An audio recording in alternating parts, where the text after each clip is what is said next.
Hi, I'm Rachel, and as I sit here staring at the shredded remains of my family albums, I can't stop replaying Linda's Oscar-worthy performance this morning.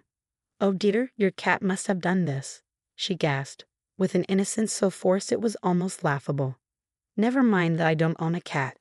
The smirk she exchanged with Emily, my sister-in-law, told me everything I needed to know. I should have seen this coming. From the moment I married David 5 years ago, Linda and Emily made it clear I was an outsider. Their bond was unbreakable, their family a fortress, and I was just the intruder who dared to step inside. But destroying my childhood photos, even for them, this was a new level of cruelty. It all began 3 weeks ago when David and I announced at Sunday dinner that we were expecting our first child. His face lit up with pure joy as he hugged me close and proudly declared, "I'm going to be a father." I glanced around, hoping to see at least a flicker of happiness from his family. Instead, Linda dabbed her lips with a napkin and said in the most clinical tone imaginable, "Well, I suppose we'll need to start making room for baby things." "Emily, didn't you say you needed storage for your old photos? Rachel's little collection in the spare room could be moved to the basement." Her words hit me like a slap. My little collection was 3 meticulously preserved albums of irreplaceable family photos, the only pieces of my parents I had left after losing them in a car accident at 16. David, knowing how much they meant to me, immediately stepped in. "Mom, those photos aren't going anywhere," he said firmly. "The baby's room will be in the office." Linda smiled, but it didn't touch her eyes. "Of course, dear. I was only trying to help." Emily, however, couldn't resist twisting the knife. "It's just that some of those photos look so dated. Wouldn't it be nice to make room for new memories?" David's grip on my hand tightened under the table, his silent promise that he had my back. But I knew this wasn't over. Over the next 2 weeks, their jabs became relentless, cloaked in helpful suggestions about decluttering before the baby arrived. Emily would casually bring up stories of women who started fresh by getting rid of old keepsakes. Linda would wax poetic about the sacrifices she'd made as a mother, her pointed glances leaving no doubt about what she thought I should do. Then came their offer to help yesterday while David was away on a business trip. I hesitated, but David urged me to give them a chance. "They're trying, Rachel," he said. "Maybe this baby will bring everyone closer." I should have trusted my gut. This morning, I walked into the spare room and found Linda standing over the shredded remnants of my albums. Photos of my parents' wedding, my childhood birthdays, our last family vacation, all destroyed. Emily stood behind her, hand pressed to her mouth in a theatrical display of horror. "The cat must have done this," Linda said, her voice dripping with fox sympathy. She knew full well I didn't have a cat. "Maybe it's a sign, dear, that it's time to let go of the past and focus on the future." My breath caught as tears blurred my vision. Emily slipped her phone back into her pocket, her smirk barely concealed. She had probably been recording my reaction for her own twisted amusement. "I'll help you clean this up," Linda offered, already reaching for the trash bin. "Don't touch them." My voice was low, shaking, but it stopped her cold. "Don't you dare touch what's left of my family." "Now, Rachel," Emily interjected, her tone syrupy sweet. "There's no need to get emotional. It's not good for the baby." Ignoring her, I pulled out my phone and dialed David. My hands trembled as the line rang, but I refused to look away from Linda's face. For the first time, her smug expression faltered. What they didn't know was that I had installed a small security camera in the spare room after noticing some of the photos had been moved. I hadn't even told David about it, hoping I was just imagining things. But now, as I stared down the women who had crossed every line, I knew that camera held the truth. Linda and Emily exchanged nervous glances, their confidence beginning to crack. They must have realized that this time they'd gone too far. David's voice came through the phone, sharp with concern. "Rachel? What's wrong? You never call during my meetings." "David, you need to come home." My voice cracked, the weight of everything crashing down on me. "Your mother and Emily, they destroyed all my family photos." "They what?" His disbelief was palpable, followed by an edge of anger. Before I could say another word, Linda snatched the phone from my hand. "David, sweetie, it's a misunderstanding," she said, her voice dripping with saccharine innocence.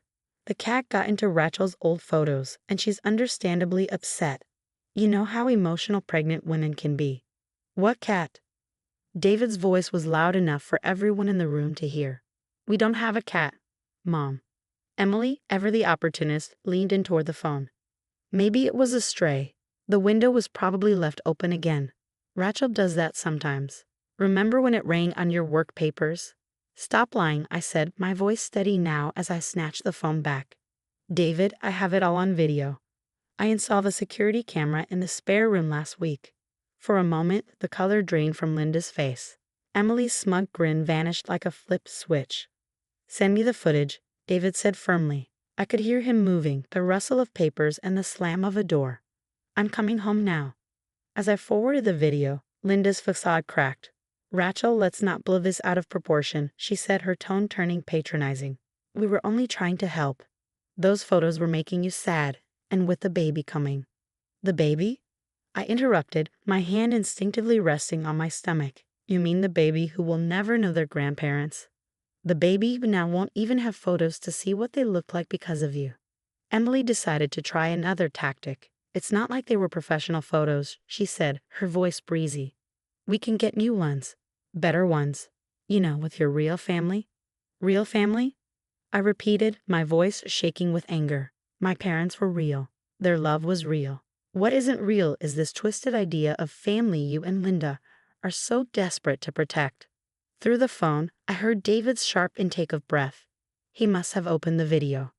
In the footage, Linda could be seen pulling the albums from the shelf with methodical precision while Emily stood watch. They laughed, tore through pages, and made mocking comments about my parents as if they were discussing the weather. "Mom." "Emily." David's voice was dangerously calm. "What the hell were you thinking?" "We were thinking of you," Linda protested, her voice rising. "You need a wife who's focused on the future, not stuck in the past with some shrine to her dead parents." The silence that followed was deafening. "I'll be home in 20 minutes, David said finally, his words cutting like a blade. "Don't either of you leave. And Mom?" That shrine was all Rachel had left of her family, the family she lost when she was 16, the family you just destroyed. When he hung up, Linda and Emily huddled together, their whispering frantic. They hadn't counted on evidence. They hadn't counted on David taking my side. I knelt down and gently gathered the shredded pieces of my past. My mother's smile from my 5th birthday peeked out from one scrap. Another fragment showed my father's proud face at my high school graduation, just months before the accident that took them both. Every torn piece felt like another wound, but I refused to cry in front of them. "We can fix this," Emily blurted out suddenly, her voice too chipper. "We'll get you new albums. Designer ones. Maybe even recreate some of these photos with Photoshop." "Get out," I said quietly. "Now, Rachel," Linda began, but I cut her off, my voice rising. "Get out. If you're still here when David gets home, I'm calling the police. I'll report you both for vandalism and harassment."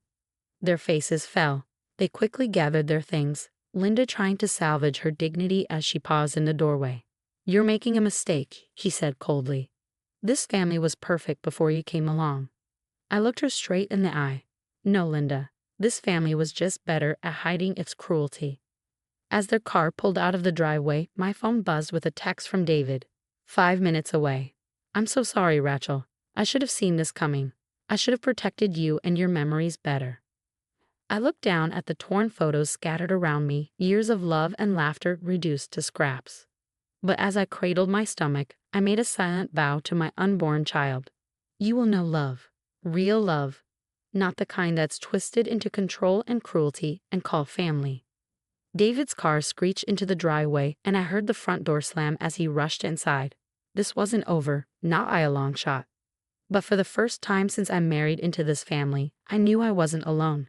David had chosen me, chosen us, and together, we'd rebuild. The next few days were a whirlwind of emotions. David immediately canceled Sunday dinners and set firm boundaries with his mother and sister, making it crystal clear their behavior was unacceptable. But for me, the pain of losing those irreplaceable memories cut deeper than words could describe. It felt like losing my parents all over again. 3 days after the incident, an unexpected email landed in my inbox from Emily's teenage daughter, Katie. "Aunt Rachel, I'm so sorry for what Mom and Grandma did. I overheard them planning something last week, so I took pictures of your albums when I was over for dinner. I know it's not the same, but I thought it might help. My breath caught as I opened the attachments. Over 100 photos stared back at me, not perfect, but clear enough to recognize the precious memories they captured. Katie had painstakingly photographed nearly every page before Linda and Emily destroyed them. My hands trembled as I scrolled through the pictures, tears streaming down my face. David pulled me into his arms. "Katie's a good kid," he said softly, "nothing like her mother." That evening, Linda and Emily arrived unannounced, carrying expensive photo albums and a letter of apology that was clearly scripted by a lawyer. What they didn't expect was to find David's father, Robert, already seated in our living room. "Dad?" Emily faltered, her confidence wavering. "What are you doing here?" Robert's expression was unreadable, but his voice was firm. "Dealing with something I should have handled a long time ago. Sit down. Both of you." Linda started her rehearsed speech, holding up one of the pristine albums. "We came to apologize and make things right. These new albums are meaningless." Robert interrupted, his tone sharp. "Just like this apology. I've watched you two mistreat Rachel for years, and I stood by, saying nothing. That ends tonight." David gave my hand a reassuring squeeze as Robert continued, his voice heavy with disappointment. "I've seen the footage," he said, "not just of you destroying the photos, but of every cruel comment, every orchestrated accident, every calculated insult Rachel has endured. Did you really think no one noticed things going missing? Or that Rachel wouldn't document the truth?" Emily's face went ashen. "What are you talking about?" "The baby blanket Rachel's mother made before she passed. The one that mysteriously got bleach spilled on it last week. The recipe cards from her family that vanished. The jewelry from her parents that you accidentally misplaced. Rachel has been recording everything." Linda tried to interrupt, her voice wavering. "Robert, you're overreacting. We were only trying to." "To what?" Robert cut her off. "Erase her past. Control her future. Make my grandchild ashamed of where they come from." The room was so silent that I could hear my own heartbeat. Finally, Robert turned to me, his expression softening. "Rachel," he said, handing me a small box. "I know this doesn't replace what you've lost, but I hope it brings some comfort." Inside the box was a delicate silver locket. "It was my mother's," Robert explained. "Inside is a photo of your parents. David showed me one years ago, and I made a copy, thinking someday I'd find the right moment to give this to you. That moment is now. You're more family to me than these two have been in years." Linda and Emily sat frozen as Robert laid out the consequences of their actions. "Linda," he said firmly, "I'm moving out until you commit to counseling. Emily, you're no longer welcome at family gatherings unless you can prove you've changed. And as for the family business, David will inherit it directly. I'm bypassing both of you." "But the business has always been controlled by the women in the family," Linda protested, her voice cracking. "And look what that power has done to you," Robert replied sagely. "You've become the very person my mother warned me to avoid, cruel, manipulative, and incapable of love." As they left, Emily turned back one last time. "Katie took pictures of those albums, you know. She betrayed us to help you. I hope you're proud." I touched the locket around my neck, feeling its cool weight. "No, Emily," I said. "Katie showed true family loyalty by standing up for what's right. She's welcome here anytime." 6 months later, our daughter was born. We named her Hope. The first photo in her baby album was of her wrapped in the blanket my mother had made, lovingly restored after its deliberate damage. Katie became a regular presence in our home, her laughter and kindness a balm for the wounds Linda and Emily had inflicted. Linda and Emily began attending counseling, though whether real change would come remained to be seen. For now, I focused on the love and joy in our growing family. As I rocked Hope to sleep one evening, the silver locket caught the light. Inside, my parents smiled back at me, their faces preserved by someone who truly understood the meaning of family. I learned that family isn't about shared blood or Sunday dinners. It's about love that builds rather than destroys, truth that heals rather than hurts, and the courage to stand against cruelty, even when it comes from those closest to you.